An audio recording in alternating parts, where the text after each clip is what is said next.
love getting to trot out into the community and check out the great nonprofits in our area. Yeah, we took a trip out to Reins of Life in South Bend to learn how they are using horses to help people heal. Take a look.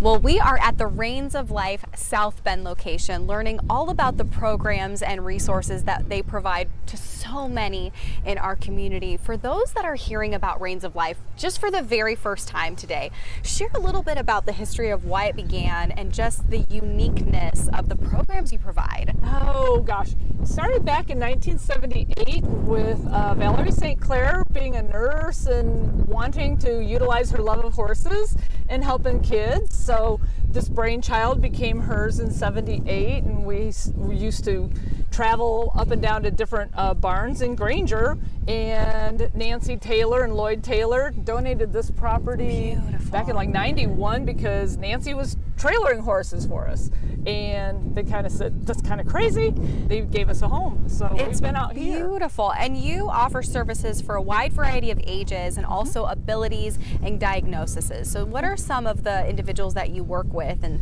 maybe the successes that they've gained working with horses? So we've had, we range in age from 2 to no age limit.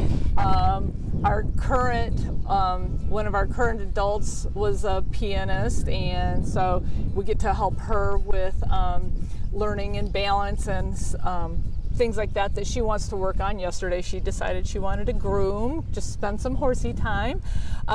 We've had little kids. Our diagnoses that we work with are a huge range: autism, cerebral palsy, Down syndrome, traumatic brain injuries, PTSD.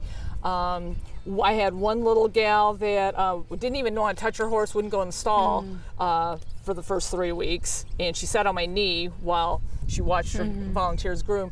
Then she became then she got riding, then she became a volunteer, then she went off to college, and I forget what she's doing. It was somewhat related.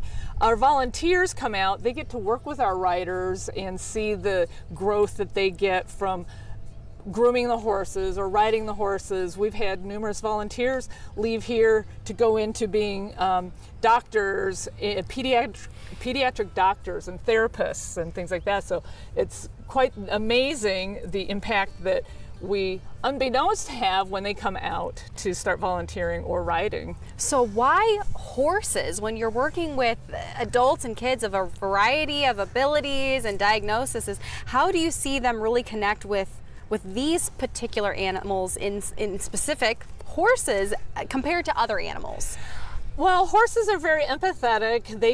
They'll read your heart rates. They'll read, do I need to be afraid of something? If you're nervous and everything, and as you relax, they relax.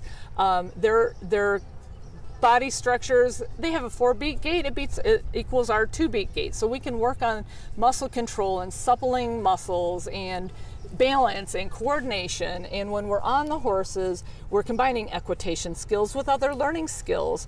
So the instructors we might come up with a theme, but each instructor guides it towards their riders. And if we need to work on balance and crossover, the way the brain thinks, right to left, take here, cross over here.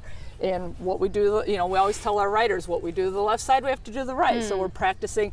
They're helping our horses as well. So there's so much benefit. And then there's the bonding. The children bond, the riders. Our riders bond with their horses. They're getting socialization. If they're younger, they're learning social skills and everything with our volunteers. They're becoming friends with our volunteers. There's just like this whole team thing gets to happen. Well, speaking of volunteers, you need more of them. You offer a wide variety of programs, but you can't do that without some help from the community. So how could somebody get involved, or maybe go, I didn't really know the first thing about horses, but I love your mission and I want to support and get involved? Well, not knowing a thing about horses is not a problem. Good. 85% of our volunteers don't have horse experience prior to coming out here.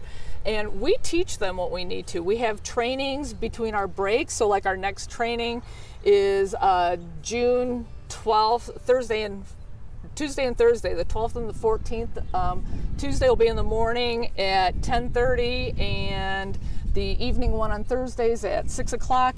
And we go through what we want you to learn to do. We teach the grooming, and we teach you about the tacking and how to help the riders as we're doing lessons. And the instructors go through it, talk you through it. So as you learn a lot the first day and you're going, oh my gosh, too much, it's okay, because we go back, and then it becomes routine for you as well as the riders. And what we try to do is team the volunteers up with riders at a designated day and time. So we become part of the volunteers' routine. We become part of the riders' routine, and our volunteers get to know how much to do and not do for those riders, whether they're helping do a craft on the horseback, or they're helping play sports, or even learning their skills, turning left and turning right. A lot of our kids start out thinking we make a horse go, instead of saying walk on, they're Western movies. Yeah, all those movies. Well, there's so many opportunities to get involved, volunteer opportunities, and of course to be involved in the program. So we want to make sure that you check it out here in person, and we'll give you some more information. Yeah.